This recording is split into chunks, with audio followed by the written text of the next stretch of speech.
gave them a pleasant view. He opened the hamper and lifted out cold legs of roasted chicken, apples, and 2 pear tarts. Cook had included 2 jars filled with lemonade, and he opened one, handing it to Percy, who drank greedily. They sat under the tree, eating and talking about school and what it would be like when Percy accompanied him next year. Hart told Percy about his favourite instructors and what was expected of first-year boys. His brother asked 100 questions, which Hart patiently answered.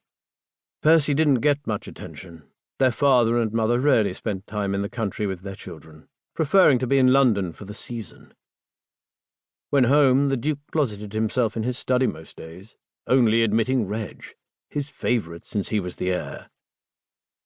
The Duchess spent her time reading or writing to friends, occasionally calling for Ada and lavishing brief bursts of attention on her youngest child. The 2 were gone for a 2-week stay at her sister's house and wouldn't even be back to tell Reg and Hart goodbye before they left for school early next week. Percy yawned noisily, and Hart suggested he curl up and take a nap. "What will you do?" Percy asked, rubbing his eyes. "I think I will go for a swim while you rest." "I don't have to go?" Percy asked anxiously. "No, you stay here." His brother did as he was told, slipping off his shoes and curling up on his side. He was already fast asleep by the time Hart had stripped off his clothes.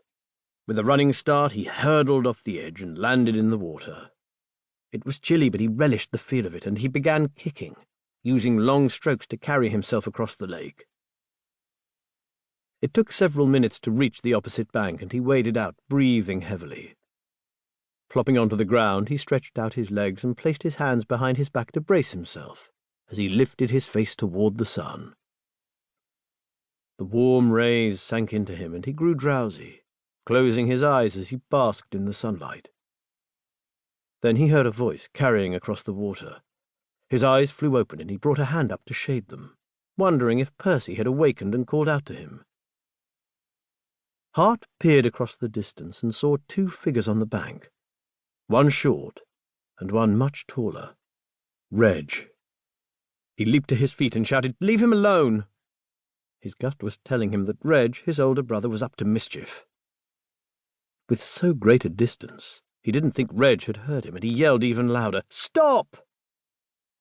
This time Reg looked up. Hart could see he had his hands on Percy and now lifted him. Hart could hear his younger brother's screams. "No, don't! No, Reg!" Then Reg swung Percy back and flung him into the water. Percy didn't know how to swim. He scrambled into the water, panicked, and began swimming hard and fast back across the lake. He could hear Percy screaming and Reg's laughter.